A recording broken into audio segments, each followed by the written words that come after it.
our questions. Declaration of interest. First of all, Damien Green. I'm a member of the MCC and Surrey County Cricket Club.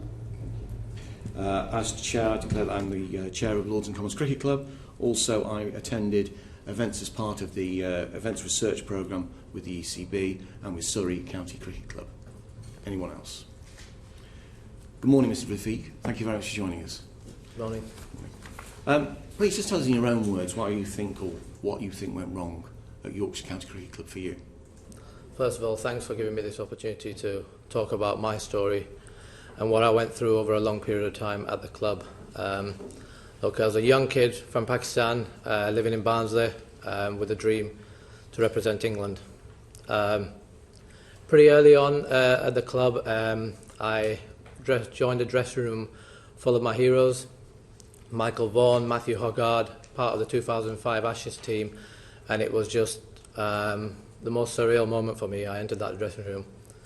Pretty early on, me and other people from Asian background, there was comments such as, "You lot sit over there near the toilets," elephant washers, the word "paki" was used constantly, and there just seems to be an acceptance in the institution from the leaders, and no one ever stamped it out. To be honest, all I wanted to do is play cricket and play cricket for England and live my dream and live my family's dream. In my first spell, I don't really think I quite realised for what it was. I think I was in denial. I looked the other way, just like everyone else did, because really, for me, playing cricket was the most important thing. Towards the end of my first spell, but constantly throughout it, I knew there was something wrong, but I couldn't quite put my finger on what was wrong. I started taking medication for my mental health, and it was tough, really tough. I left the club in 2014. I tried, instead of looking at them things, I went away and tried to work on myself, my game, and my mental health. I felt like I did that, and then I got an opportunity through my performances, being above and beyond everyone else, to get back at the club, and because they struggled to replace me, quite frankly. Adil Rashid had gone to play for England, and they couldn't replace me. The first few months I came back, I thought, you know what, things have changed here. It's a little bit different. Alex Lees was a captain, who was a friend, and he's a good person, and I know he had personal tragedies of himself at a young age, so he understood me. We had Jason Gillespie, who was an Australian cricketer and coach, who I felt supported by. Jason left at the end of 2016, and it just felt, wow, the temperature in the room had just been turned up. You got Andrew Gale coming in as coach, and Gary Balance as captain, and these guys, for me, they were in Yorkshire through and through, and they, as they call it, the White Rose values were embedded in them. For the first time, I started to see for what it was. Felt isolated, humiliated at times, constant use of the word "paki." In 2017 pre-season tour, we were in a place, and Gary Balance walks over and goes, "Why are you talking to him? You know he's a paki," or "He's not a sheikh, he's got no oil." And this happened in front of teammates, it happened in front of coaching staff. We were on a bus trip in London to Surrey game, and we went past a couple of men with beard, and it was like, "Oh, is that your dad? If we go past a corner shop, or does your uncle own this?" And this happened in front of, again, Martin Moxon, Andrew Gale, club officials, and it would never got stamped out. Everyone saw it. But because the institution and the environment, it becomes such a norm in there that I don't think anyone thought there was anything wrong with it. And that's probably why some people don't even remember it. End of 2017, we had a really difficult pregnancy. And through that time, the treatment that I received from some of the club officials was inhuman. They weren't really bothered about the fact that I was at training one day and I get a phone call to say there's no heartbeat. Sorry. Your time, Mr. Rafiq. You wish to break it any moment, please just let me know. There's no hard deadlines today. I mean, I was quite interested by your comment there. I'll probably return more specific. So you said about Mr. Balance. Now, he made great store in his statement where he issued an apology over the fact that you were friends. I think he mentioned as well in the report that you went to have dinner with his family in Harare, I think. And he suggested basically it was sort of a banter angle to the use of the P word. Now, in your second spell at Yorkshire, were you and Mr. Balance friends? And if not, did he use the P word during your second spell? Yes, 2017 pre-season so. And throughout, really. It's interesting, and I want to address Gary's statement because there was a narrative there that we were the best of mates. We had a really good relationship. When Gary came to the club from Derby, I saw in him what I saw in myself, and that was outsiders. A lot of the players at the time called Gary a lot of things, which were completely out of order. But again, it was such a norm that no one said anything. Mine and Gary's relationship started to deteriorate around 2013 due to Gary's conduct. It's not, I mean, he, at one point, his behaviour around his personal relationships was so disgusting that I raised it with an agent that we shared and said this needs to be sorted out before it gets quite silly. And then even after that we were amicable, we were teammates, but we never shared the same relationship. 2017 onwards, initially when Gary took over as captain, he found it a real struggle. Steve Patterson, a senior player, got left out pretty early on, and he got the whole dressing room fighting. It was toxic in a lot of ways. I tried to help Gary and the team, but in the end it became evident that even though Steve had caused a lot of issues, that I was going to be the one that got picked on. 6 or 7 players made a complaint about Tim Breslin that year, but I was the only one that got the repercussions of that, and I was the only person of colour. There was sorry to quick question, Mr. Rafiq, but there was my reading of your witness statement, also the report more generally, which is quite a difficult read due to the way it's constructed, but my reading of it is that effectively the attitude of Yorkshire changed almost like a light switch going off the moment you made a complaint about racial harassment. Is that correct? Well, I mean, I first raised it as bullying in 2017. I've seen board minutes now a month before, and it calls me as the leader, potential captain, driver on the field, someone that potentially we should build a team around, especially in white ball cricket. I raised that complaint about Tim Breslin, and Tim, former England cricketer, also related to the coach. I knew there was potentially going to be real trouble, but I thought, I mean, everyone complains, so it will be the same for everyone, but on the flip side of it, the board minutes say I'm a problem, a troublemaker, and an issue that needs to be resolved. And I feel that then blinded them into how they treated me through the pregnancy and the loss of my son. My first day back after losing my son, Martin Moxon literally got me in a room and ripped the shreds off me. I've never seen him speak to anyone like that through my time at the club.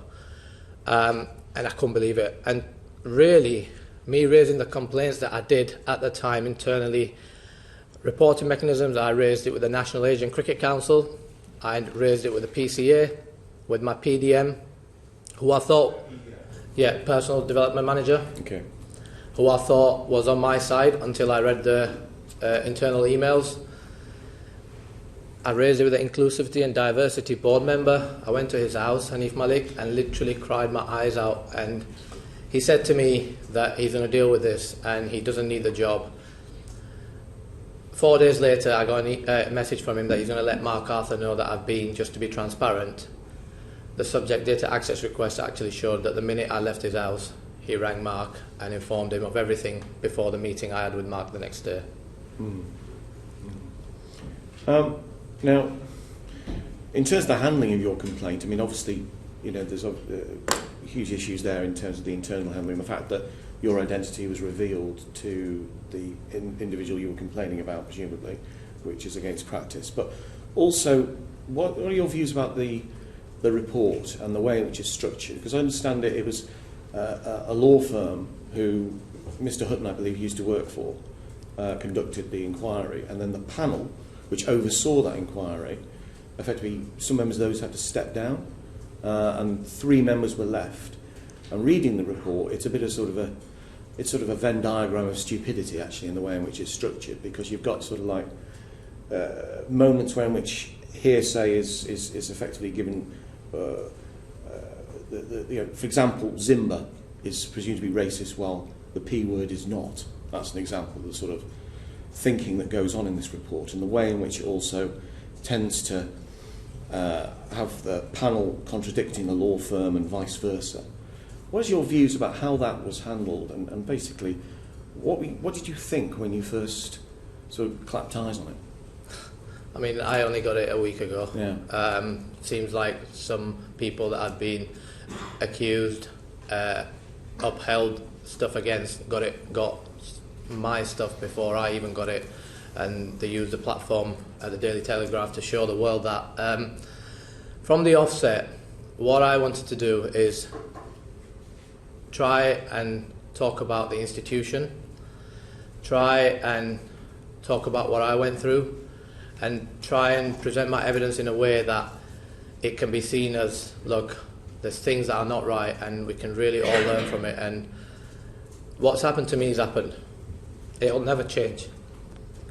But my aim was to try and see if my experience can help others. Clearly, the word institutional is something no one wants to be institutional racism is something no one wants to be associated with. And I mean, the lawyers, Squire Patton Boggs, having connection with Roger from the offset, set Sean of Bad Road, they were brilliant, they were lovely at the start, so respectful, wanted to hear everything I had to say. The panel led by a surgeon, again, as soon as they got my evidence, it felt like they were like, wow, we've got a problem here. And suddenly it felt like it went away from the institutional, and working with the club, they tried to make it about individuals. And that's why, unfortunately, the last couple of weeks, some individuals have had a really tough time. But I didn't present my evidence like that. It was never intended like that, and that was never the allegation. But that's what the club, the lawyers, and the panel in particular have tried to do. I mean, to make one thing very clear, Paki is not banter. Racism is not banter. And for a person of colour, I think there's 3 people of colour on that panel, and one of them, Chief Executive, I think he's associated with National Asian Cricket Council and CEO of London Tigers, an award-winning charity organisation working with rugby and football clubs. For him to come out and do an article where he stands by the finding that Paki was used as banter, it just shows the scale of the problem we have. There's a report, in the report there's mentions made of your drinking, that you were a heavy drinker during your time at Yorkshire. What is your view of them linking your claims of harassment to your drinking? Well, look, I've been clear from the offset. I wasn't perfect. There's things I did I felt I had to do to fit in and try and achieve my dreams. And I'm not proud of them. It's something I deeply regret. But it has no relation to racism. I should have never, ever been treated the way I got treated. When I spoke, I should have been listened to. But Yorkshire County Cricket Club and the game as a whole really has a problem in listening to the victim. And it's been gaslighting, it's been, but there is no but to racism. There is no 2 sides to a story when it comes to racism. Were you ever forced to drink alcohol before you were 18 by other people at the club? And how do you view the harassment you suffered for undertaking answering the call for prayer? Yeah, look, my first instance of drinking, I actually got pinned down at my local cricket club, and red wine got poured down my throat. How old were you? 15. 15, you're a Muslim, 15. 15-year-old, I got literally down my throat. The player played for Yorkshire, played for Hampshire, and yeah, it was quite a experience. I didn't touch alcohol till about around 2012, and around that time I felt like I had to do that to fit in. Like I said, I regret that massively. But again, it has no bearings on the things that I was called, and really around the loss of my son, the sort of attitude of Andrew Gale, the coach, saying to me that I'm making it more than what it is before the loss. After the loss, hardly ever anyone saying, actually, mate, are you all right? Is your wife all right? It was all about, well, he raised bullying last year. Before he raises something big, let's get rid of him. And the harassment over the call to prayer as well, that you've seen? Yeah, look, obviously, myself, I don't remember having that, but I know certain other people. I've seen another player fasting, for example, and if he made a mistake while fasting, from the strength and fitness conditioning coach to the physio, to coaches and fellow players would be blaming him for any mistakes he made, as opposed to actually understanding that's at Yorkshire. That's at Yorkshire, yeah. Okay. Tell us about Kevin and Steve, what those names signify in Yorkshire cricket. Well, look, Steve. Once I left the club, Cheteshwar Pujara joined the club, and Jack Brooks, I think, started it where he didn't feel the need to call him by his first name. There is an interview with Cheteshwar where he said, I'd prefer them not to. But not only did Jack, the coaches, everyone else, the media, Yorkshire Post, the Yorkshire website, the Yorkshire Twitter page, everyone called him that. Commentators around the world, some high-profile people. It just shows, again, back to what the institutional failings and what that environment showed people and how they could behave. So that was a Steve point. Kevin was something Gary used to describe everyone of colour in a very derogatory manner, whether that be publicly, whether that be within the dressing room, whether that be opposition. This is an open secret within the England dressing room. This is anyone that's come across Gary would know that that's a phrase he used to describe people of colour. It was used in a derogatory manner all the time. So you're saying there that effectively in the England dressing room they used the name Kevin to signify people of Afro-Caribbean origin, is that correct? Anyone of colour. Anyone of colour. Anyone of colour. And is it true that there is an England cricketer as well named as Black Dog, Kevin, as an in-joke?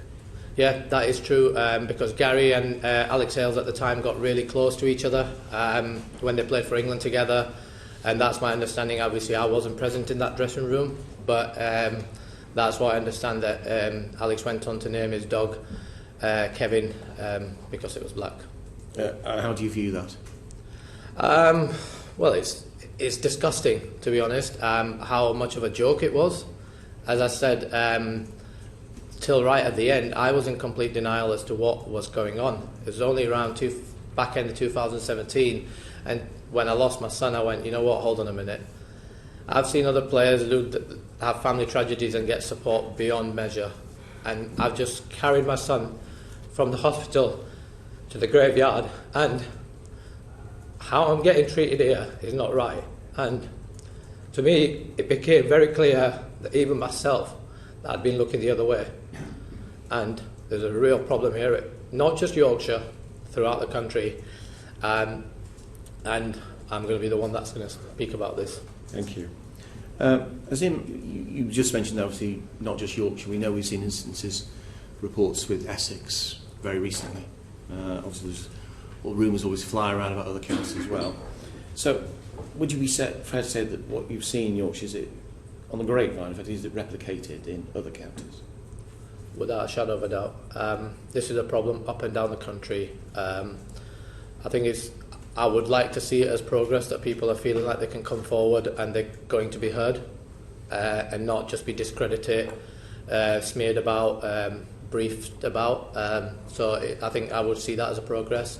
I mean, if you look at the stats, British Asian, specifically British Asian representation in professional cricket since 2010 has had a drop of nearly 40%. The recreational game has over 30% representation from the British Asian, and that drops to a mere 4% at professional level. Now, you can do all the PR initiatives that the ECB, PCA, the counties do and tell everyone how great you are, or you can actually look into the problem. Within our community, the problem is not at recreational level, because we love the game, we want to play the game, but when we get to that between 16, 17, 18 and we have to go from academy to professional game, everything that I've spoken about are a challenge. And I would hope some pretty smart people running the game would be able to look at that, but it seems to me that whenever there's an initiative, whenever there's anything, it goes right to the grassroots, because that box is already ticked and they can tell everyone how great they have been. There was a South Asian Action Plan which I actually launched on Sky for the ECB. I think it's initiatives like that are box ticking, a lot of tokenism, which is setting us back, and it doesn't really deal with the issue, which is in the dressing room, on the ground, because up to now, no one's felt like they can come forward and talk about it, because when you do, it's all about, well, he's a problem, he's a troublemaker, it's all him. That's very, very powerful stuff. And also, in terms of what you think should be done specifically, because obviously there is that, you described an enormous drop-off when youths, South Asian youths, you end up with I think it was 85%, I believe, of young people at Bradford Park Avenue Nets from South Asian background. And yet, how many cricketers have represented Yorkshire from South Asian background? Recently, no one. Currently, Adil Rashid is the only British-born member on the Yorkshire staff. It's actually scary. And you get this throughout the country. You challenge someone and you get from Birmingham, you say, yeah, well, 50% of our academy is South Asian. That makes it even worse. It's clear the problem's there. Everyone's known it for a very long time. I think it's been an open secret. It's been, as I've seen over the last 15 months, if you speak out, your life's going to be made hell. And there's no doubt my life. I mean, I sat in front of national TV and talked about the dark places this whole episode got me into. And what's happened since then? Denial, briefings, cover-ups, smearing, high-profile media people messaging other members of the media who have supported me, saying stuff like, well, the clubhouse is a life blood of a club and Asian players don't go in there. Getting subs out of Asian players like getting blood out of stone.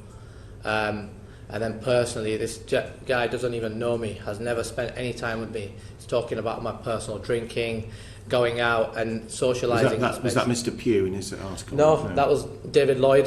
He was Right. a massive he's been an England coach, commentator, and I found it disturbing because Sky supposedly doing this amazing work on bringing the racism to the front, and within a week of me speaking out, that's what I got sent to me, and I thought, oh God, there's some closet racist and we need to do something about it. Well, it's very telling, isn't it? We all remember the image of the England team ensuring that Moeen Ali wasn't covered in champagne at celebration, and there we have you at 15 years old being abused by them tying you down, holding you down, pinning you down, and pouring wine down your neck as some sort of banter. I think that says everything in terms of what actually is reality and what actually is pretense. Simon Job. Thank you, Jay. And your testimony so far this morning. You mentioned feeling an element of denial, the impact on your mental health. Feel like you have to look the other way. I want to talk about the timing of what you've been through, because you left Yorkshire Cricket in 2018, came public with your concerns in 2020. Why that delay? Was that because of the mental health issues you were facing? And what was that like?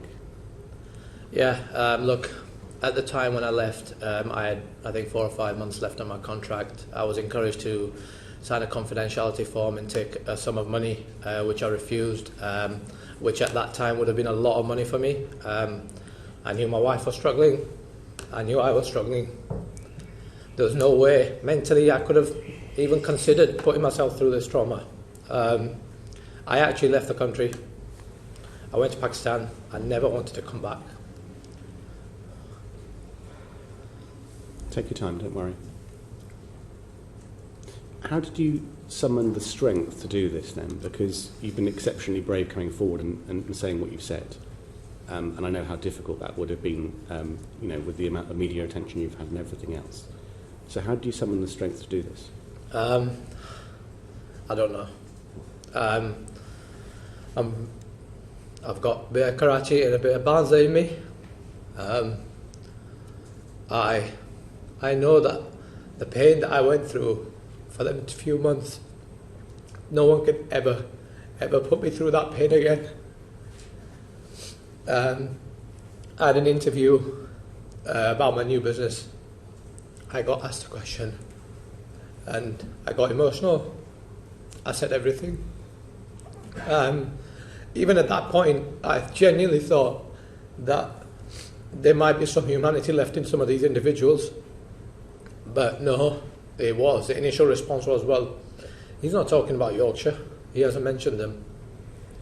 Then it was just all about discredit. I don't know how I've done it. I really don't. This process over the last 14 months has been difficult in a lot of ways, but I've kept putting myself and my wife.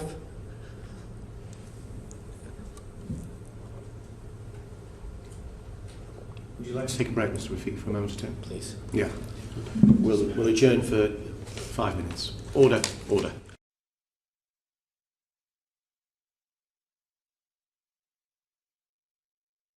The proceeding is currently suspended.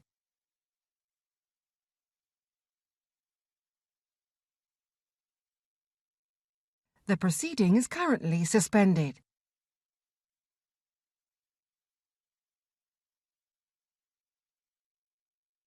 The proceeding is currently suspended.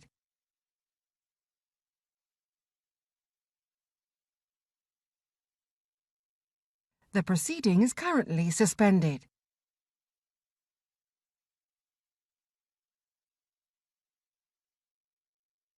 The proceeding is currently suspended.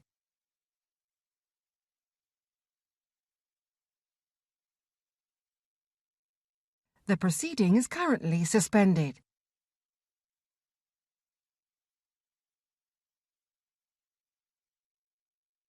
The proceeding is currently suspended.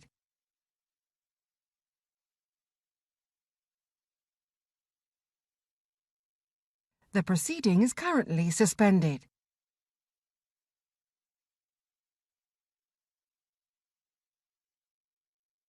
The proceeding is currently suspended.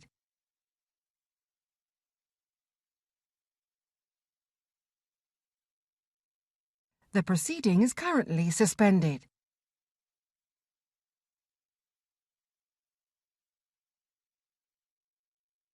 The proceeding is currently suspended.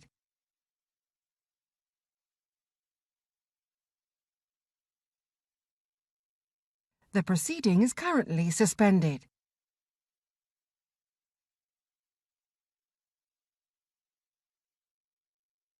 The proceeding is currently suspended.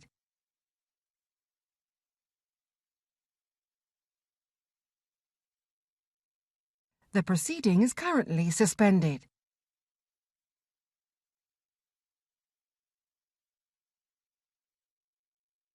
The proceeding is currently suspended.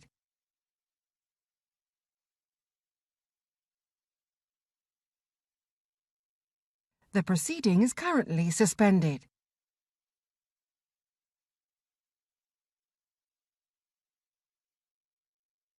The proceeding is currently suspended.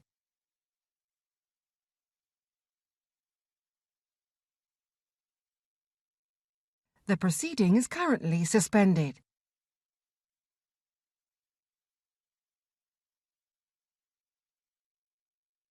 The proceeding is currently suspended.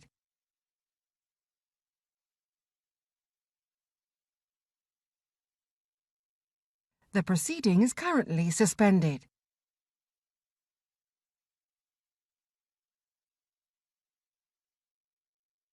The proceeding is currently suspended.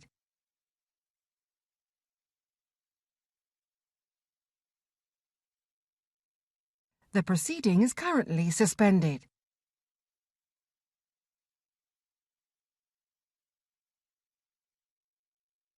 The proceeding is currently suspended.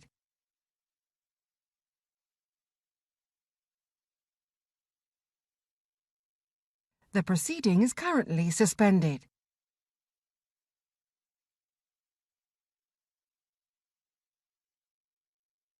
The proceeding is currently suspended.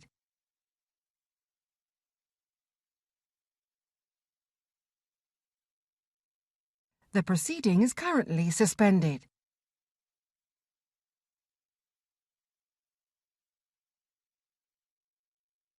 The proceeding is currently suspended. Order, order. I'm going to resume the questioning with Simon Jubb. You're very prominent on social media nowadays. We've talked about, with the Chair's questioning, about the response from the media as a whole. How have you found the response on social media to what you've been saying publicly over the last weeks and months? Yeah, interest, social media has been, I felt like, just finishing off where I was, I felt all I wanted was an acceptance, an apology, an understanding, and let's try and work together to make sure it never happened again. When I raised the complaints again, it was a complete denial. I was very lucky, supported by certain members of the press, but in the winter months it became like it wasn't news again, and I felt like social media was my voice, and I felt very determined that I wasn't going to let this go, no matter how much damage it caused me, which I think we'll only find out in 4 or 5 years' time, but I was very determined to become a voice for the voiceless. I had a lot of messages from parents, kids as young as 15, throughout the country. A professional player messaged me saying, "You've just done what we've always all wanted to do but never had the balls to do it." So I felt like I had a responsibility.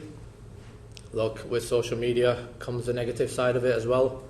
My family's been abused, I've been abused, and it's fine, I can take it, and I will take it because it's something I believe incredibly passionate about, and I actually feel if Yorkshire had seen this as an opportunity to become the leaders in this space, seen this as an opportunity to actually make a real difference in society and the game, this could have gone a completely different direction. But they didn't do that, and that's why we are where we are. I think it comes with the platform that I have now, but it's important that I have that responsibility and I continue to fulfil that for people who are not being heard, and there's plenty of them. May I ask if that abuse has gone too far in any way? The abuse you've seen on social media? Yeah, at times. I think this last 2 weeks when the whole thing's just blown to a new level, I've been told to go back to my roots. If I don't like it, go back to where I came from. It hurts.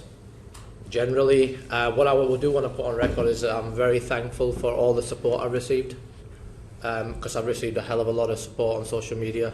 There's a lot of good people out there, but I think it's human nature. You always pick up the negative ones, and they've been hurtful.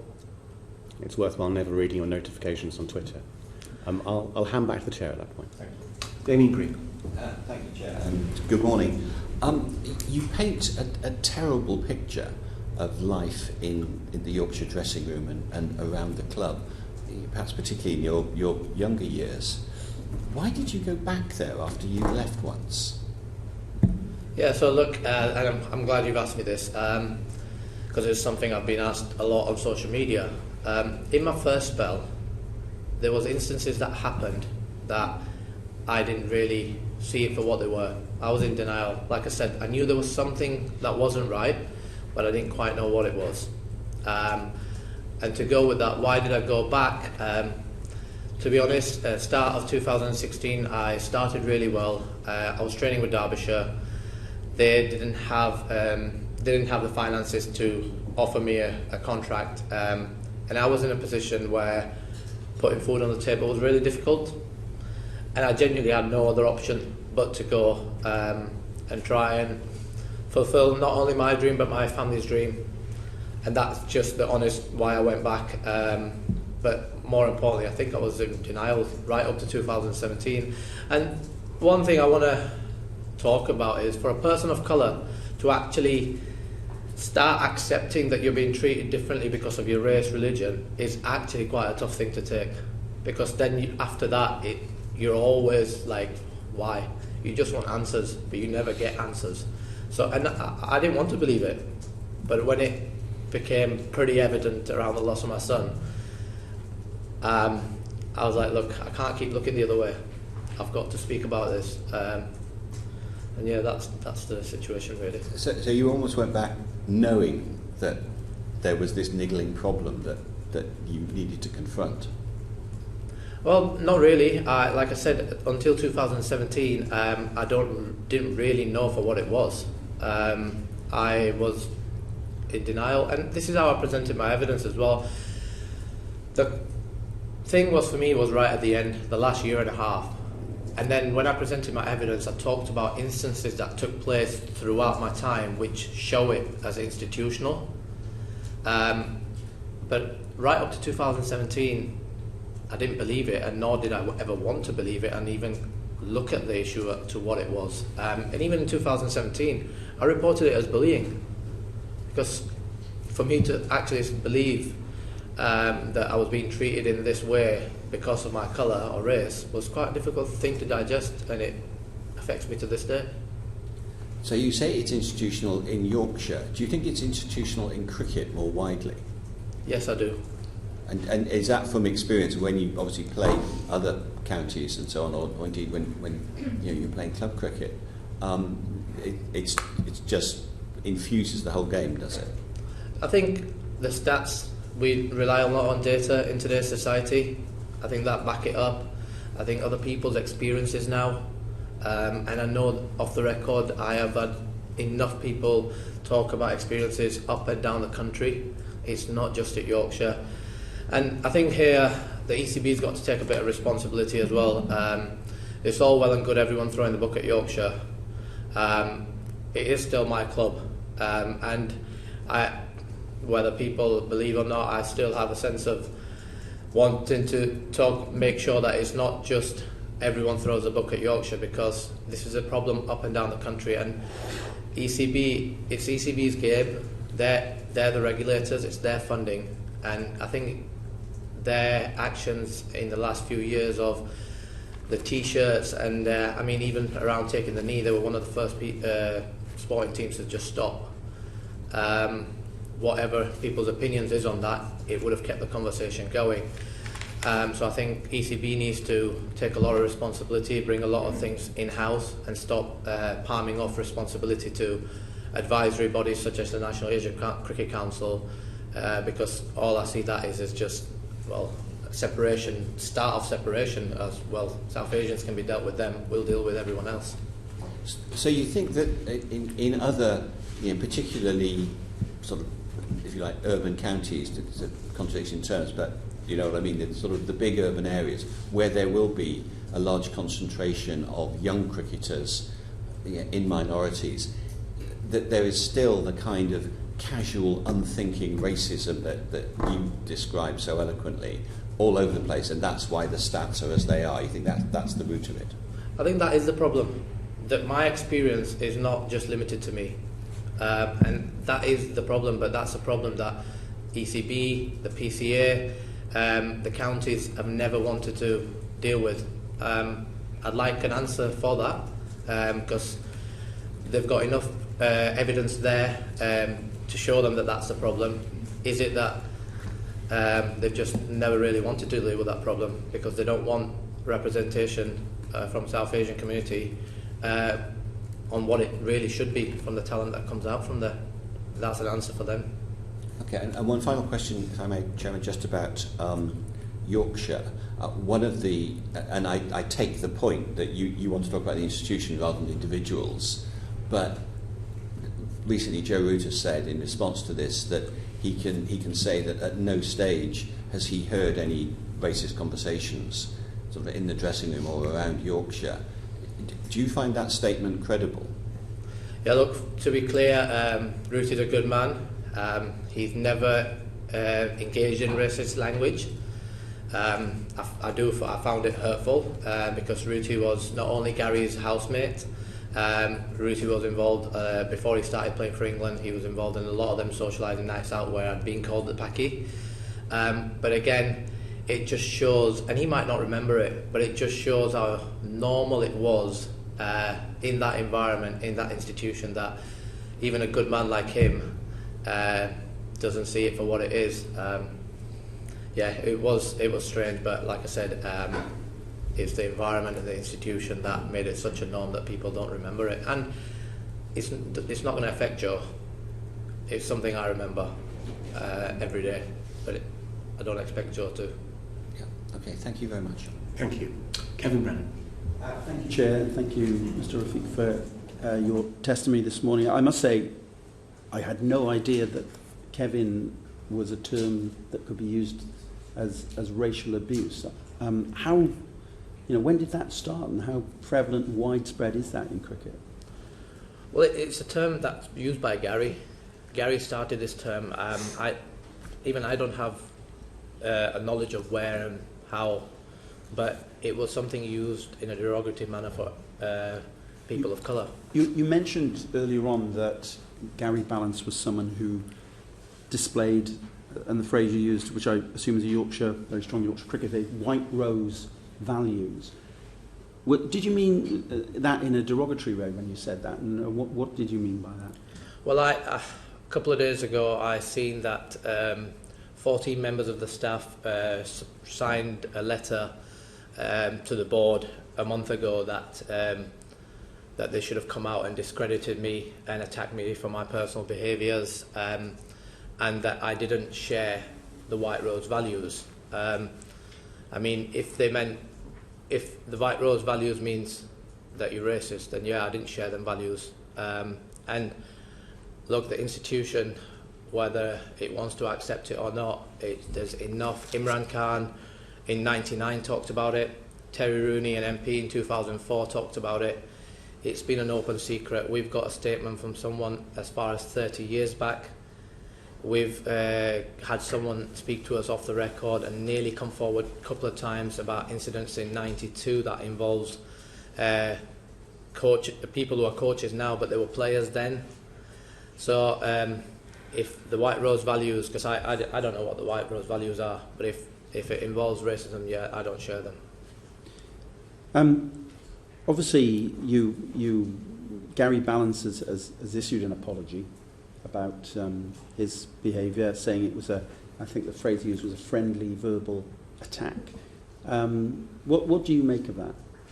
Well, first and foremost, I didn't see that Gary actually apologised in that statement. I wanted to, throughout, like I said, I think this panel and the lawyers and Yorkshire hierarchy have made this about individuals.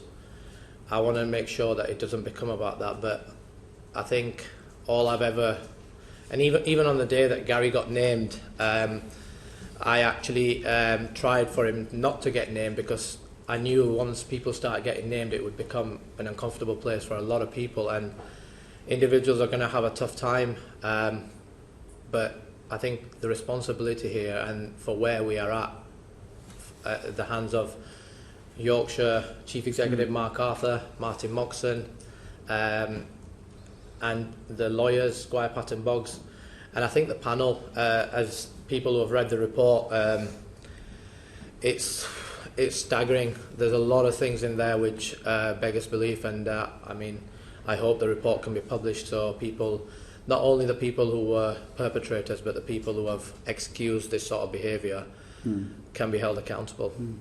Oh, I mean, on that point about individuals, Michael Vaughan has said, I think he said this yesterday actually, that his reputation is being trashed unfairly.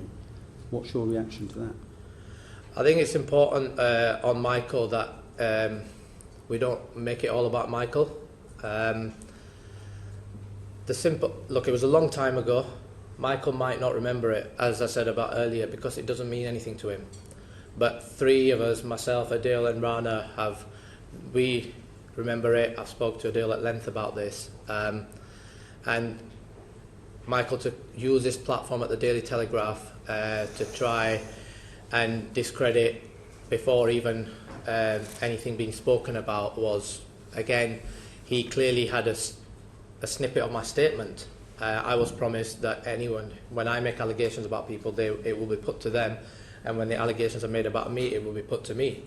That process wasn't followed for me, so he used this platform at the Daily Telegraph to tell everyone that he hadn't said these things, but then to go on and put a snippet of my statement out and then talk about other things I thought was completely wrong. Like I said, he probably doesn't remember it because it doesn't mean anything to him. You referenced the report, and although we're not publishing the report on advice, but what was something of interest to me was that the scope of the report originally, the terms of reference originally, were changed halfway through to stop the law firm from making a finding on whether Yorkshire Cricket Club is institutionally racist. Did you notice that when you read the report, and do you have a view about that as to why that might have happened? It's obviously a question we can put to others as well, but I just wondered what your view was on it. Yeah, I noticed it when I got the report. Interesting, I didn't find out through the process. Throughout this whole process, I think I spoke. I think they had this feeling that, like it happens in generally when someone talks about their feelings and stuff on subjects that are uncomfortable, it's difficult to prove. My Allah's been with me, and whenever the problem's that big at Yorkshire that they didn't even care, and there's internal emails to back up my stuff, there's board minutes, and when I presented my evidence, I felt like straight away there was like, right, we've got a problem here. How do we take it in a completely different angle? And I think that's what they've tried to do. They said for the delays, the law firm, an international law firm, apparently struggled to spell the name Will Coyne properly, and that was the reason for one of the delays. The whole thing is staggering. The panel, the last email we had from Dr. Samir Patak was explaining to us what would happen next. We emailed him. To this day we don't have a response. So I think the way the whole thing has been, so I feel like there's three facets to this: my career and what happened, this investigation, independent investigation, which has been far from independent, and then the cover-up. I mean, to say that members of the panel, while this investigation was live, were being entertained by Yorkshire County Cricket Club at the test match at Headingley just shows the arrogance of these people, that they felt so untouchable that little old Azeem Rafiq, no one's going to believe him, and we'll just discredit him. Can I just finally ask you, and you may not be able to answer this because I realise I'm talking about a third person, but one of my constituents wrote to me and said they've been writing a book which has a chapter on the subject of discrimination in sport and cricket, and that one of the people they interviewed was your sister Anna, who does work for Leicestershire, or has done work for Leicestershire Cricket Club. Have you spoken to her about the work that she's done there, and I suppose my question is there evidence through that work of this being a much wider problem in cricket? Well, my family didn't know what I was going through till last year when I did the Sky interview. They weren't aware of it. I've spoken to Amna at length since, and then she's opened up about her experiences at Leicester. And I have no doubt whatsoever this is a problem up and down the country. Leicester specifically has a massive Asian community, and hardly any representation. And they've had a chief executive, a first British Asian chief executive for a few years in Wasim Khan, and from everyone I've spoke to, that did more damage. And unfortunately, it's the fear of the institution or whatever it is within our own community, and I've not shied away from saying the truth, even when it's been difficult to hear, whether it's for myself, my own community or my family. But throughout this whole process, my own community and a lot of businesses in Bradford have been helping Yorkshire try and cover up for whatever reason, whether that's fear of the institution or wanting to progress themselves. And it just shows how difficult this issue is and how big the problem is. I think if people had have taken Terry Rooney's experience in 2004 or Imran Khan, they a bit more as a let's learn from it and let's make proper change, we won't be here today. But unfortunately, as it's shown over the last 15 months, people just don't want to listen. It's uncomfortable. Good people who are not racist want to look the other way. Okay, thank you, Chair. Just to clarify, we will be publishing your witness statement to the committee in full at the end of this hearing. We're not choosing to publish the report. Frankly, it's Yorkshire's mess. They should be the one publishing this report and explaining themselves, rather than hoping the parliamentary committee will do it for them so they don't get sued. So, but to be very, very clear, every word you've put in your witness statement will be in the public domain at the end of this session. Thank you. Clive Efford and then Julie Elliott. Thank you, Chair.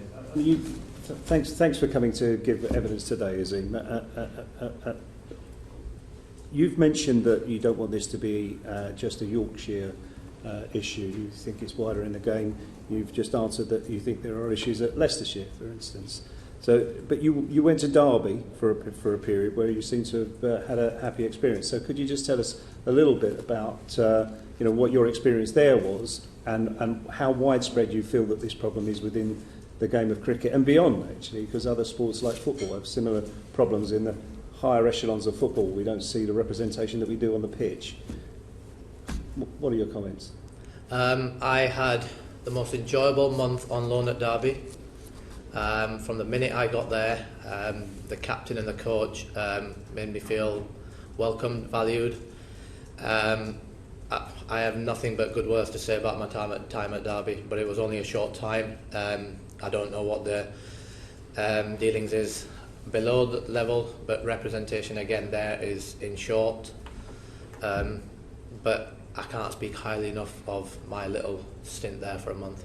And then in Yorkshire, there's a whole hierarchy of cricket that's been set up around South Asian cricketers because of the ceiling that there was, the lack of opportunity to get through into first class cricket. Is that different from other counties in your experience, or is there something peculiar to Yorkshire? I'm sorry, I didn't understand your question. Well, in the sense that there is a whole pyramid of cricket within Yorkshire around South Asian cricketers and set up by them over the last 50 years. And that seems to have been set up because there was a lack of opportunity to get into first-class cricket. So is that in your experience or your knowledge, is that commonplace in cricket, or is that peculiar to Yorkshire? I think you mean the leagues that have been set up that are... I don't think they help, but I think people just got sick and tired of not being given opportunities. And the problem's not just... This is where the ECB needs to take control, because we had a situation over the winter where, coincidentally, my local club, Barnsley, and their chairman described an overseas player from West Indies from another player, and he put on Facebook that this guy's he was selling sunglasses to me in Tenerife.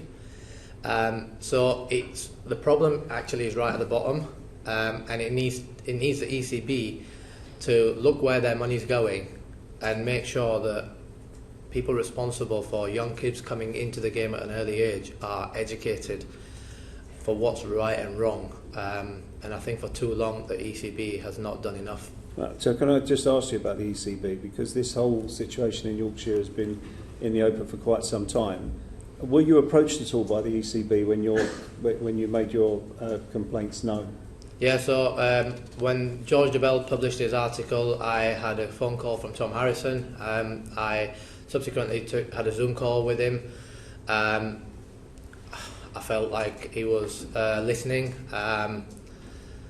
but then they took the stance that they're going to trust Yorkshire to do the right thing, and then as regulators come in to sort of hold Yorkshire to account. Constitutionally, I don't know how that works, but it was difficult that for me to take through the winter, because I kept begging the ECB, the PCA. The PCA kept telling me, oh, we agree with Yorkshire, independent investigation. I'm telling them, look, they're not doing the right thing. They're changing processes. They're not communicating with me. This is going to end up in a car crash for everyone. Please step in. Please step in. At no point any of the two organisations wanted to do that. Until really, to be honest, on that Monday when the article broke in the Cricinfo, and the sponsors, I think, once the sponsors started going and the MPs started being vocal about it, it was at that point that ECB came in. I'm sure they're going to be asked this, and they'll have their reasons for it. But on a human point, I felt like if someone else had told me that they were suicidal, and then he was ringing you saying, please help, I'd forget the Constitution and any regulatory, and I'd jump straight in and go, right, we need to help the human, because it left me over the winter. There's been some really dark moments, and at one point the PCA, they actually called the police and reported me missing, which was like, I mean, I'm sat with my family and I get a phone call saying, oh, you've been reported missing. I'm like, and I didn't feel like that was somewhat, they did that because they were concerned for me or worried about me. I felt like that was done to tick a box just in case I killed myself, and they can say, well, we did what we could do. So can I just clarify, you were in regular contact with the ECB after the publication of the article, and you were making it clear to them what your emotional state was, and there was a failure there to intervene. Is that your... I wouldn't say regular, but I made it very clear to them several times through the winter, but I was in regular contact with the PCA. I found the PCA stance as Professional Cricketers Association incredibly inept. It was, oh, we've got members on both sides. I was like, so you're protecting the perpetrators, and you've no interest in where this is taking me. Throughout, PCA kept telling me, once the report comes out, we will support you, we will stand up for right, and we'll make sure this changes. Once the report comes out, they said, we've got no powers, we'll just push the push the ECB. So again, an organisation that really should have been there for me and supported me, left me on my own and fight on my own. And the inquiry, the investigation, there were a lot of people who didn't respond to invites to give evidence. Why do you think that was? Fearful, not trusting Yorkshire. They know they've done wrong, some of them. Lawyers, I think the list could go on. I think that's for them to answer why they didn't play a part. But the way this investigation was done was, I mean, best described as shoddy. Like, as I said, an international law firm. I found staggering when I heard that they couldn't spell Wilcoin properly. They've not contacted, to this day, they've not contacted Tino Best, Rana Navid-Ulasan, who publicly came and backed me. Age group coaches who have publicly talked about that they got told, pick a few of them but not too many of them packies. Supporters have wanted to come forward. They've all had to go through HR at Yorkshire, which is, I mean, her behaviour in it all, again, is not really an example that needs to be set for young people moving forward. So it's been done very shoddily. And yeah, I think people who have declined to play a part, they need to answer so why. do you think that Yorkshire at all made an attempt to reassure those people and get them to give evidence in this process? To be honest, I don't know what Yorkshire's done. I think Yorkshire throughout has tried to discredit me, brief about me, be in denial. I don't think they've had any interest. And even as we stand now, Mark Arthur resigned, and the resignation had no remorse. It was more a CV about how he'd signed a catering contract at Headingley, which again just shows the attitude of these people. Well, let me put it another way. Do you think the treatment of you was likely to encourage other people to come forward and participate in the investigation? I think now, possibly, but for a long time through the 15 months, no. Why would you? Why would you come forward?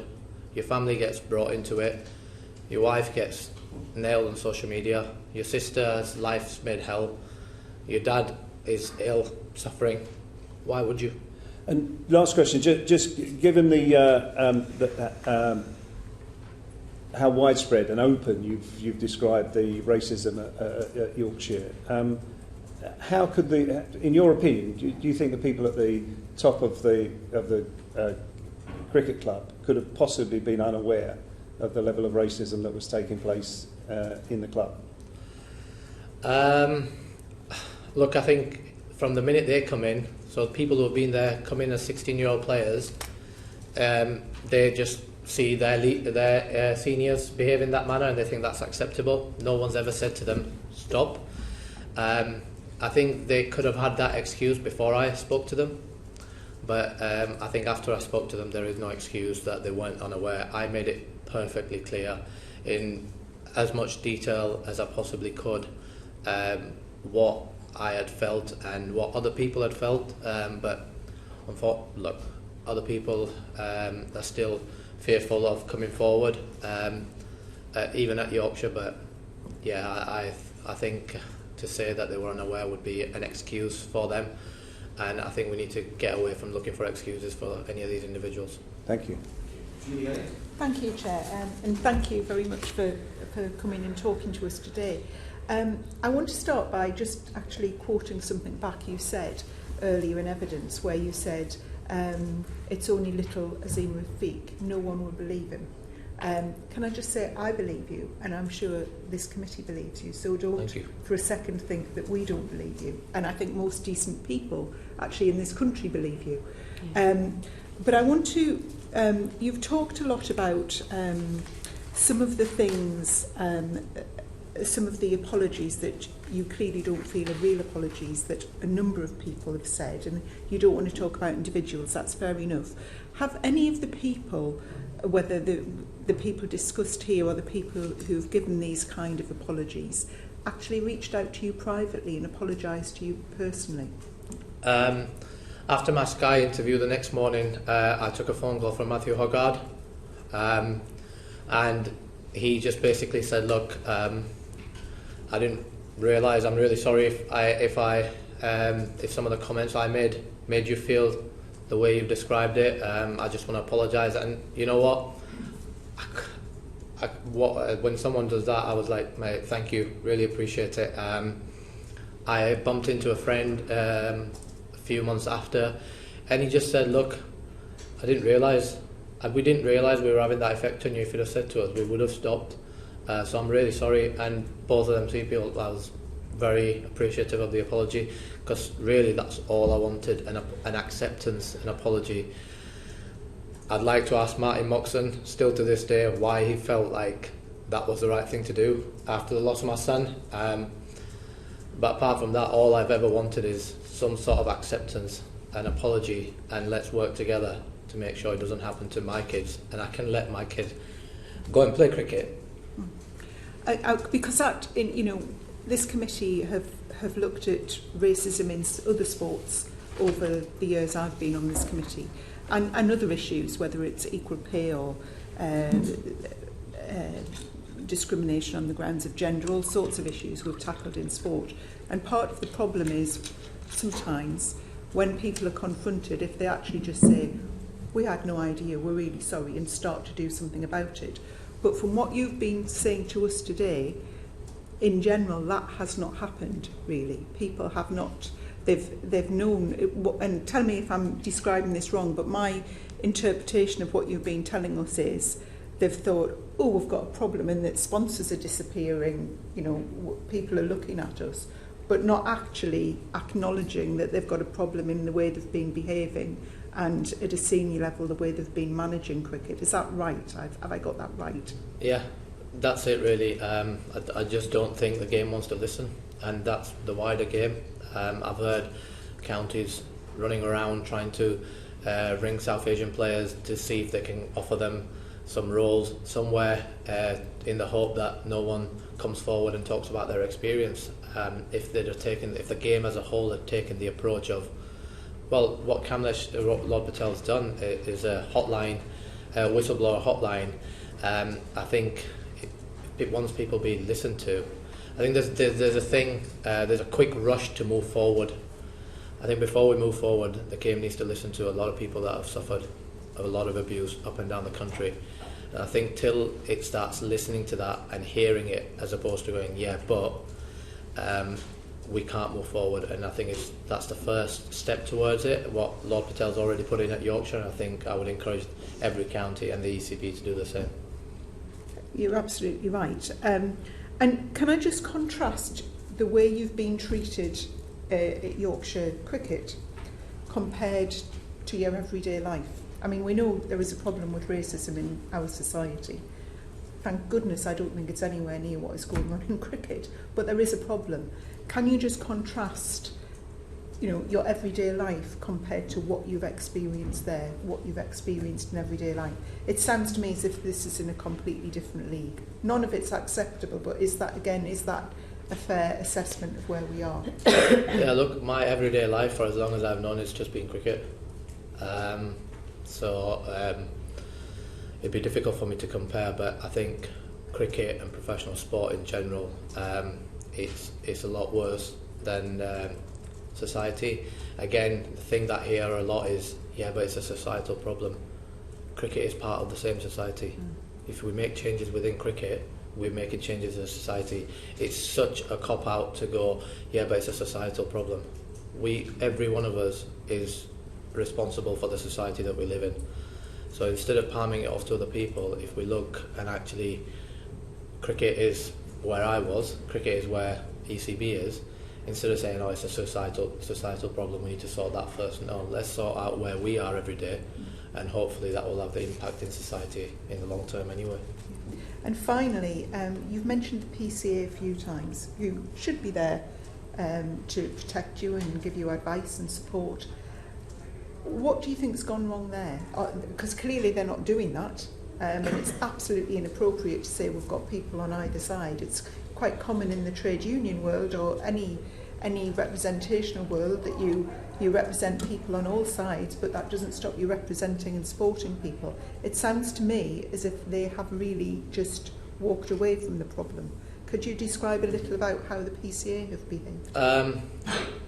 I think the problem they had is my PDM at the time, Matthew Wood, who I thought was in my corner, was actually working for Yorkshire, working with Yorkshire and in communication with, he'd been a Yorkshire player in the past as well. So I think it was all cosy there, and that only became evident from the subject data access request. So I think they had an issue there. And I had a phone call with one of their lawyers for 3 minutes, and he turned around to me and said, you don't have a case. It was incredibly hurtful, and to find out later that the reason they said that is because if they'd have backed me, it would have taken their whole budget. I would have rather he said to me, look, we can't afford, as opposed to saying you've got no case, because that's what it made me feel like is no one believes you. We don't believe you. We believe the PDM who I thought was the top man, but obviously, like I said, what you see at the front and what's happening behind the scenes, and the subject data access request was actually It was probably an eye-opener for me as well. Even I didn't realise how bad it was happening behind the scenes. When I spoke to them, I tried to tell them what I was feeling. I had no proof. But when we started getting the proof, it's like, wow. I mean, Inclusivity Diversity Board member is talking about how to brush it, deal with it. There was literally no interest in actually dealing with my allegations, and I think that's very clear. As bad as that report is, I think the one thing that is very clear in that report is how, I think the words are, they were dismissive of my allegations and wanted to wash their hands off me. Thank you. Thank you, Chair. Steve Bryan. Hello, Azeem. It's a horror show, isn't it, what you're describing? You were asked earlier about this issue in Yorkshire and other clubs. It's come up in different questions. Is it an issue in other clubs? And you said without question. Without question, you said. I don't suppose many of the other counties will be looking forward to this exchange, but I'm not asking you to name names, but I'm asking you to name counties. You've put yourself out there. And by doing so, you then attract attention, wanted and unwanted. You also become a place around which people can feel they can talk. Have other players from other counties been in touch with you to say, yes, this is exactly what I'm experiencing too. I thought it was just me. I thought I was blowing it out of proportion. Some of the stuff you've said to us this morning. You said it's without question a problem anywhere else, so can you tell the committee about that? Where? Yeah, look, I've had messages from people who have played at Leicester. I've had messages from a guy who played at Middlesex. I've had messages from people who played at Nottinghamshire. So I've had messages from quite a few. Some people obviously are still pretty scared for them to talk about it. Some still say, should I have called it out? Is it racism? I don't know.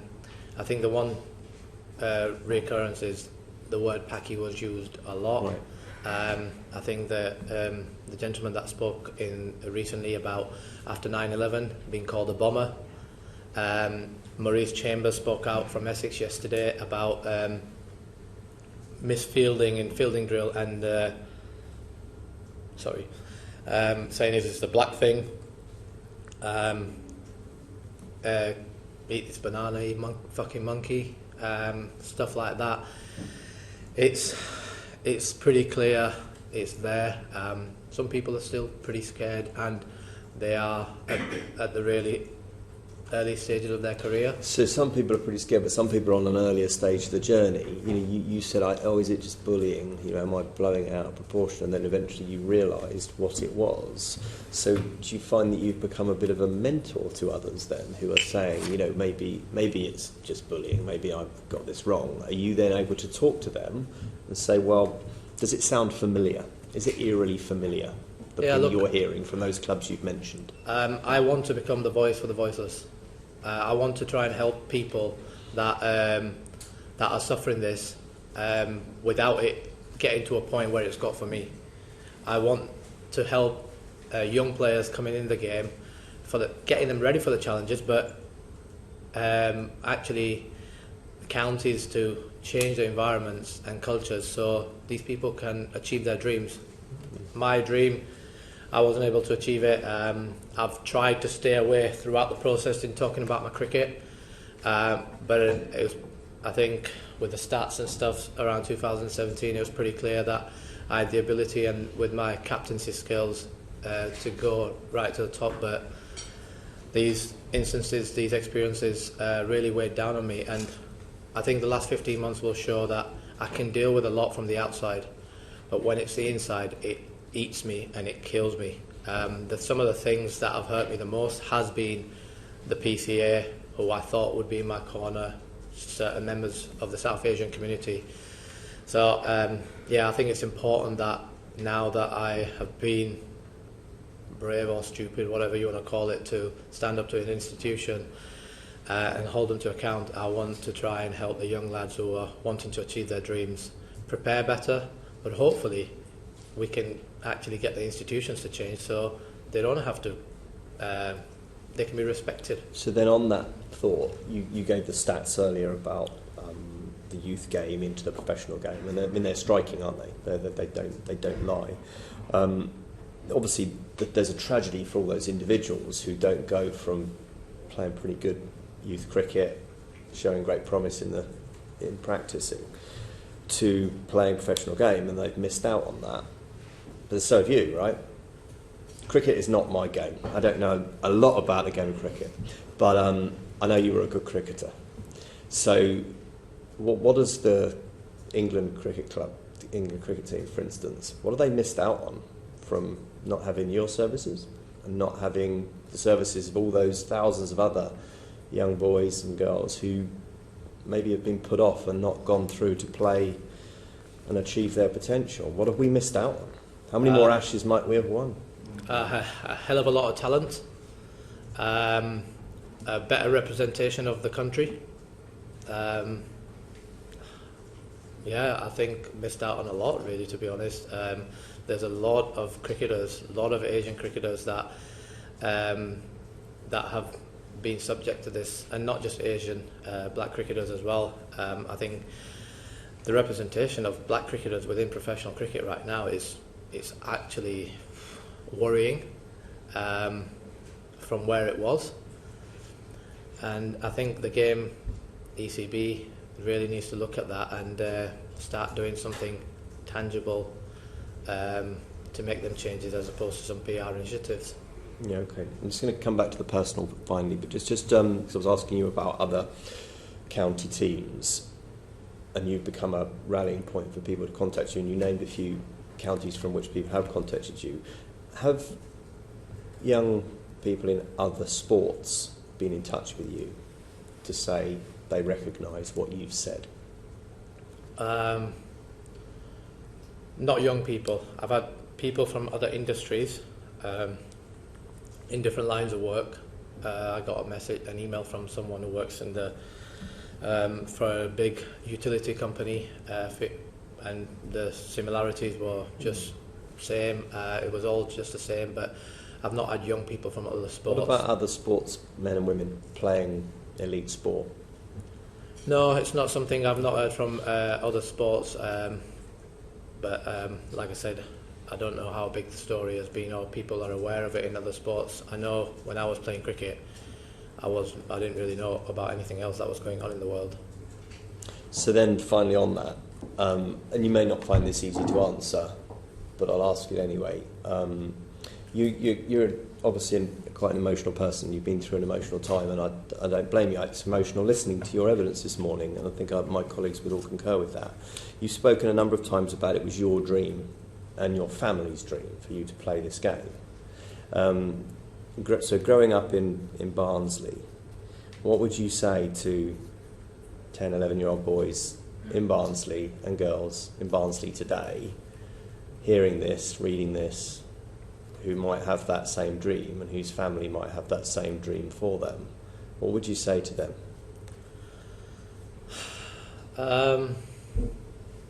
This is why where we've got to is quite difficult, because I can't even imagine as a parent hearing me speak now why I would ever want my kids to go anywhere near the game, and I don't want my son to go anywhere near cricket.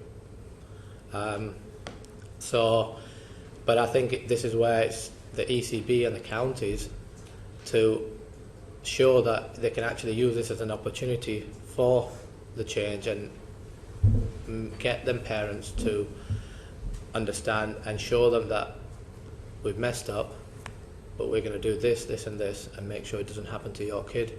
But as a parent, if I was a parent, I would say keep an eye on your kids, keep an eye on them, because this is reality. As a parent, I would not let my kid go there and just leave them at the hands of these people, because I think it's pretty clear in professional sports and other issues as well. People go from playing to coaching and they're handed responsibility for kids, and they just do not know how to behave in front of kids.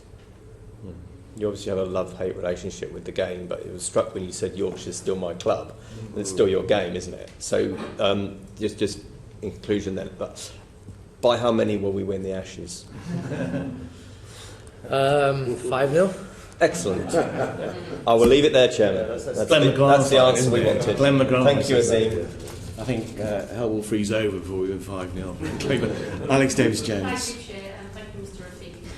Rafiq, for your testimony today, which I know will help so many people just by you speaking up, so thank you for that. You mentioned that we need to use this as an opportunity for real change. People have spoken up before, but nothing has changed. You mentioned tokenism. We had an urgent question in the House of Commons last week, and the government's response was that Cindy Butts has been appointed an independent commissioner for equity in cricket. Do you have faith in this, or do you see it as more tokenism? So I spoke to Cindy a few months ago, and I said to her, look, I'm going to encourage everyone to come and tell you everything, because you need to hear it. Because I want you to hear the experience, and then you'll be judged on your actions. It's all well and good setting up a year-long equity commission. It sounds great. Cindy's been part of other things, very reputable, but we've seen it all before. This investigation was apparently an international law firm. The panel had employment specialists, people of colour, and it was meant to be independent, and it just showed that these things are a little bit of a let's delay tactic to actually deal with the issue. I would actually encourage the ECB, and I hope you guys are going to later as well, is action's needed, and it's needed now. To be honest, we're sick and tired of these equity commissions and these inquiries. Sick and tired of it. All we're asking for is equality, to be treated fairly, regardless of the colour of our skin or the religion we follow, and just respect as a human race. Yeah, absolutely. So you want action from the ECB. What do you recommend happening so that we turn a corner and that we can get more South Asian young people into the game, men and women, and they feel included and as part of the team, which is what you desperately wanted? I think, like I said, a hotline, a whistleblower hotline where people can come and speak, listen to them, actually listen to them, and then I think a real accountability. I think it's important that, as much as it's about the institution, that it's important that the way Yorkshire's handled this, that there's accountabilities to them leaders. I think some have already faced it, but there's still some there. So everyone knows that if you do this, there's going to be repercussions. And I would hold that as right at the top of the list. But we need organic change. Tokenism is something I want to avoid, and if that's the angle I see the ECB going down, I will call it out, because I think they've done that in the past. Yeah. And putting a person of colour between 8 people, non-colour, and saying, look how great we are, that's not what we want. And the problems are in the dressing room, so deal with that. Yeah. Don't go to PR initiatives of getting more kids playing. We haven't got a problem there. So there needs to be something set up to keep an eye on that throughout the country. Yeah, and you mentioned we need to change the dressing rooms, we need to change that culture of it being acceptable. We've heard from some female cricketers about some of the abuse and harassment they have faced, and the misogyny that takes place in female cricket. Have you ever witnessed any behaviour or language in the changing room around misogyny or homophobia? And would you say that cricket also has a problem in those areas? Yeah, look, I mean, I don't recall it like I do the experiences I have, yeah. But it would be wrong of me to sit here and say that it doesn't. Of course it does. And as I said, the ECB need to seriously look at things themselves. There is no reason for them to have separate bodies where they're palming off their responsibility and effectively asking up to clean the mess off their doorstep. The ECB need to take responsibility of their own house. It's their game. They're the regulators. It's their funding. Cricket's different to football. counties and clubs cannot function without the ECB. So that's why it's important that ECB take the lead on this. And I think the action time is now enough. We're in 2021 now. We shouldn't even be having this conversation. I agree. Thank you, Chair. John. Thank you, Chair. Let me say first of all, Azeem, that you are an extraordinarily powerful and lucid witness, and thank you for coming today. You did say that you called for disciplinary action, and yet only last month Yorkshire said that no one at the club would face disciplinary action. What is your reaction to that?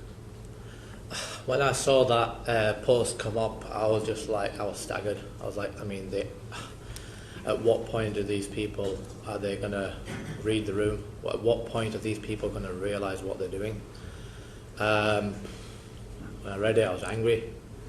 It actually made me feel like them saying, well, we've got all this pressure, so we're apologising. We don't give a damn what you say.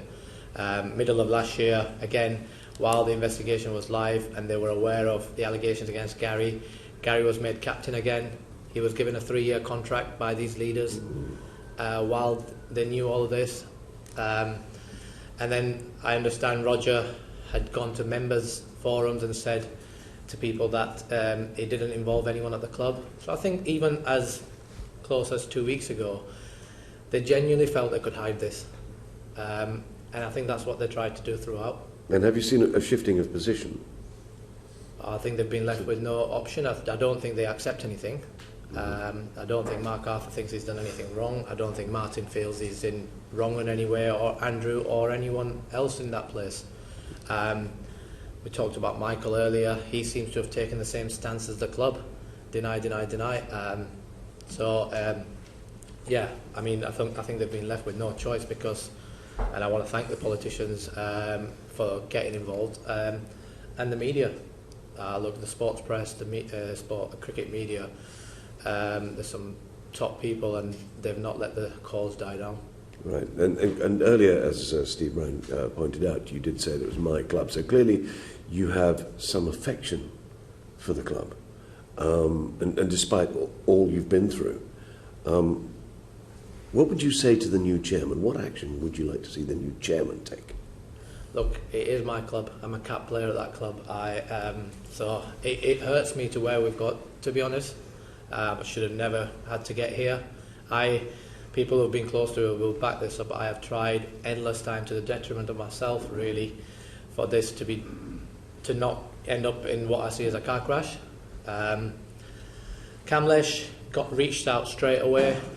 We had a good 5-6 hours, and I challenged him on a lot of things. There was things he said which I didn't like, but I respected his honesty. And I feel like he's going to do the right thing, but I've made it very clear to them that I don't see this as the end. I actually see this as a start and I will be watching. And if it needs calling out tomorrow or in 5 minutes' time, I will call it out. I don't want to live in a society, I don't want my kids to live in a society that lets this happen for any longer. If the club were to reach out to you and say, can you help us get back? Can you help us get our sponsorship back? Can you help us improve? Would you be prepared to do that? Well, if they got in touch and said, can you help us get our sponsorship back, I would be very hesitant in that, because if that's the mindset, then it's not genuine. Mm-hmm. Kamlesh has proposed a few things. I think, as Steve said earlier, I feel like there's a lot of people that are prepared to work on the inside and bring I feel like I've been brave enough to call an institution out, and I would, in the short term especially, prefer to actually sit on the outside and keep holding them to account and keep making sure they know that someone's watching. I don't want to be, and a lot of people have done that, I don't want to be the sort of person that talks about the issue and then there's jobs and opportunities offered left, right, centre, and then I go and sit on the other side and tell everyone how great it is, because I just want to speak about the facts. You feel your position is that of the critic observing then? Well, and help them push the right way. I want to help them push the right way, but I don't want the system to think that they can induce me with any job offers, but I don't care about my personal. I think that's pretty evident from the last 15 months. I couldn't give two jots what I do in my life. I've been brought up in a way where morals and values are a lot more stronger to me, and you know what, in 5 years' time, if no one wants to give me a job, that's fine, I don't care. But if in 5 years' time there's more kids playing the game and we have a game that is a lot nicer, then I'll be very proud of what I've done. And finally, do you think it's time the government intervened in cricket, and if so, what do you think the government should do? I mean, I think it showed the power with the last couple of weeks with politicians intervening and the government intervening. And I think it's important that government watch over this as close to it as I am, because I think it'll make a big change in society. I really do. And we all love cricket. Well, the ones that do. We just want... I love it, I just don't understand. All we want is the game I grew up watching, or what I thought the game to be. We just want a nice game for everyone, and that's regardless of race, gender, any other things. Thank you. Thank you very much, John. And finally, John Nicholson. Thank you very much, Chair. In a morning of very striking testimony, one story has stood out for me, really, and it's the story you told about being 15 years of age and an older man pouring red wine down your throat. Did nobody, first of all, was anybody else there? And secondly, did nobody intervene when that was happening to you? Yeah, we were in a car. I've got a witness that was there who's corroborated the events. Quite frankly, no one did. Looking back, to be honest, and talking about all these experiences and the question about why go back and why not raise it earlier, I'm angry at myself for looking the other way. I just, clearly I wasn't strong enough.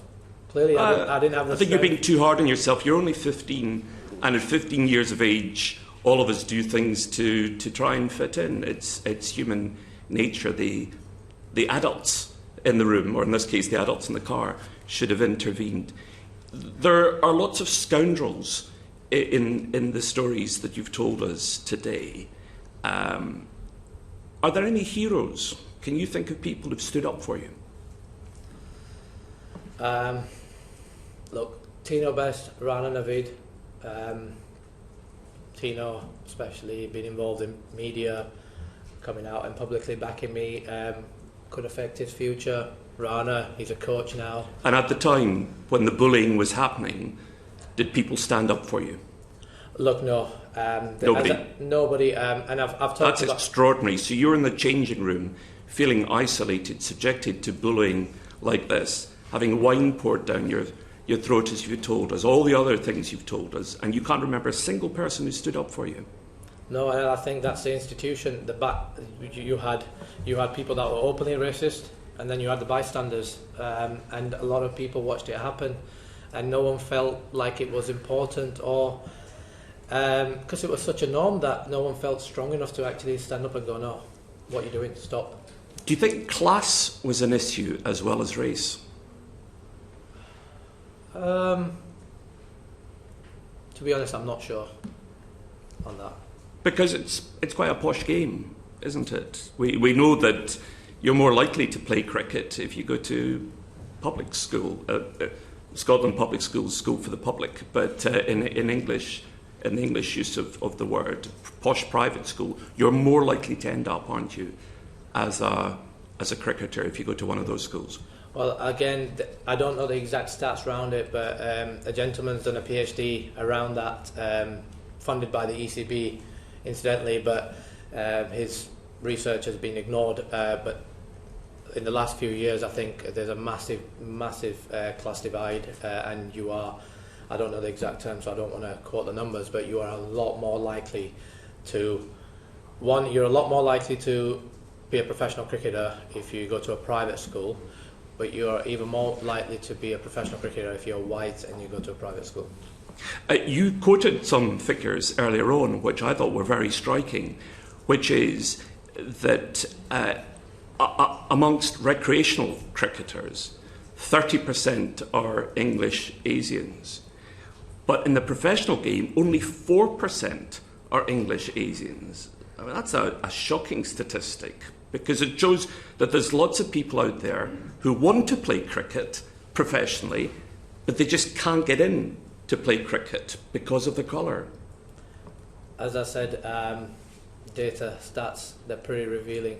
You dive in more and it's even worse. Why do you think the representation of minorities has increased in football and decreased in cricket? Look, I'm not fully in tune with football, but what I've seen over the last year and a half is some high-profile footballers showing the world how to behave. In Marcus Rashford and Jordan Anderson, and clearly there's been some sort of shift in football. I think a lot of people said this to me at the start, we would have never expected it from cricket, because I think cricket has been allowed to for a long time. It's a boys' network. People that come in as a player in '92 are still director of cricket at Yorkshire now. It just shows how close that network is, and no one's ever been a whistleblower. No one's ever had the courage to come forward because of the fear of not being believed. It's funny you should say it's a boys' network, because people viewing this at home won't see the audience that we have here sitting listening, but I think there's probably about 30 people behind you, and there are 2 women amongst the 30. Not that we're in a very good position to talk as a committee, but nonetheless it's quite striking that that's the audience that's drawn to this session to listen. Do you think that you lost your career because of racism? Yeah, on the audience, and the audience, the women are not here because the game doesn't invite women. It's so easy to look at but they're not interested. Or actually, is the game doing enough? Are the leaders within the game doing enough? Do I believe I lost my career to racism? Yes, I do. That must be a terrible feeling. Horrible. Horrible. Because you're still a young man, so to be looking at your age at a lost career must be very upsetting. Yeah, horrible. But you know what? Maybe what was written for me was this. Maybe that's just what it was. I'm a massive believer everything happens for a reason, and like I said, hopefully in 5 years' time, we're going to see a big change, and I can look back at it that I did something that is far bigger than any runs I got or any wickets I got. But yeah, it's horrible. It hurts. Well, I hope you're right, and I hope that your testimony today will be part of delivering that change. And finally, you've mentioned your wife lots of times, and in amongst all your travails, it seems clear you've got a very strong partnership with her. And that of course is the bedrock of lots of people's happy lives. I just want to ask you how she has coped with this and how she is now coping with all that you as a family have had to endure. Struggled, and still continues to.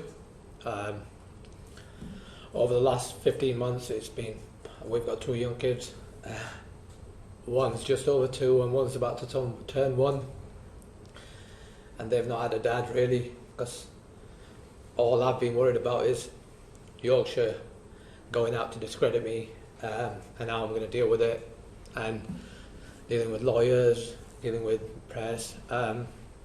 So yeah, challenging, but I just hope today provides some sort of closure, and I can treat her for what she deserves. Thank you.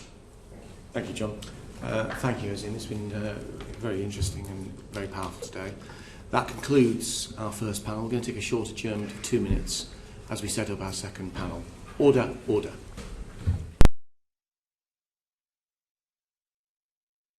The proceeding is currently suspended.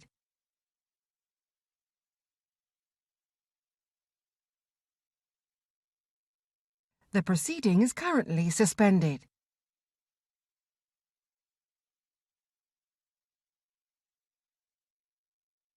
The proceeding is currently suspended.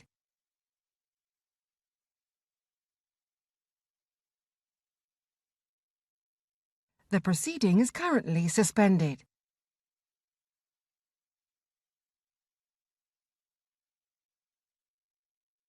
The proceeding is currently suspended.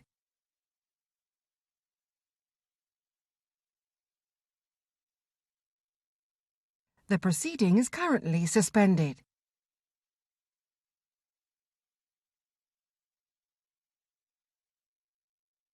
The proceeding is currently suspended.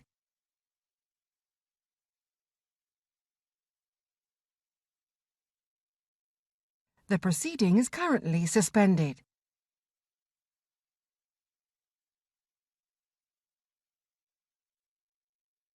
The proceeding is currently suspended.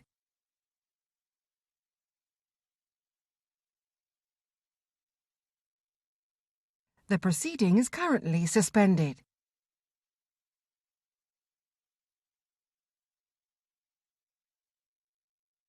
The proceeding is currently suspended.